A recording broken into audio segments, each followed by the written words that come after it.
সাথে তো ওইভাবে কথা বলা হয়নি, যারা ম্যানেজমেন্ট এসেছিলেন তাদের সাথে তারাও বিষয়টা নিয়ে খুবই কষ্ট পেয়েছেন, দুঃখিত হয়েছেন যে বাংলাদেশে এইভাবে আম্পায়াররা এইভাবে আচরণ করবে।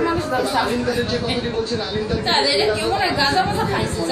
সিদ্ধান্ত দিয়েছেন, এর আগেও দিয়েছেন। তবে বলছিলাম যেরকম ক্রিকেট বিশ্বের আসলে তিন মোড়লের কাছে অনেকটাই অসহায়, চাইলে আপনি প্রতিবাদ করতে পারেন না, চাইলে আপনার খেলার সূচি পরিবর্তন করতে পারেন না, চাইলে আপনি ভ্রমণ বিষয়ে কথা বলতে পারেন না, কারণ আপনার সেই শক্ত অবস্থান কিন্তু দেশগুলো, ছোট দলগুলো বা মাঝারি দলগুলো বলে উঠতে পারেনি। আইসিসির ব্যাপারটাই এইরকম, যখন আইসিসি তিন মোড়লকে বন্দি করে ফেলে, তিন মোড়ল তখনই বোঝা যায় যে আসলে সেই কাঠামোটা আসলে কিরকম, প্রশ্নবিদ্ধ তো তখনই হয়ে যায়।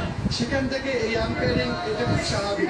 একটি কথা আপনার সাথে না শেয়ার করে পাচ্ছি না, একান্ত কথা ছিল কিন্তু এখন আপনার সাথে শেয়ার করাই যায়।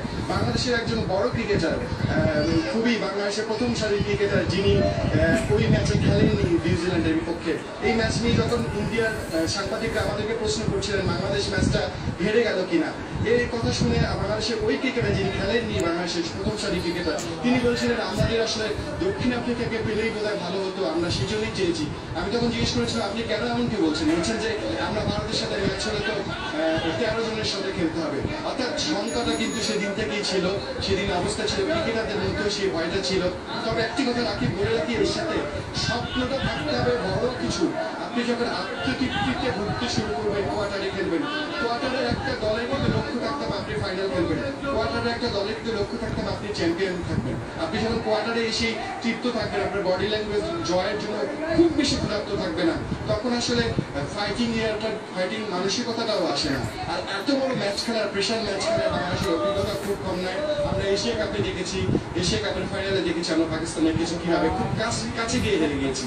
অর্থাৎ বড় ম্যাচ খেলার, বড় ম্যাচের সেই মানসিকতা, এটা আসলে ঘরোয়া ক্রিকেটেও এর সাথে অনেকটা জড়িত।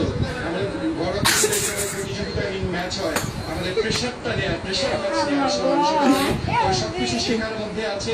বাংলাদেশ এই জায়গা থেকে শিখছে, হয়তো ভবিষ্যতে পরের বিশ্বকাপ হয়তো বা যখন বিশ্বকাপ খেলতে বাংলাদেশ দেশ ছাড়বে, তখন হয়তো তারা বলবে আমরা ফাইনাল খেলতে চাই, আমরা চ্যাম্পিয়ন হতে চাই।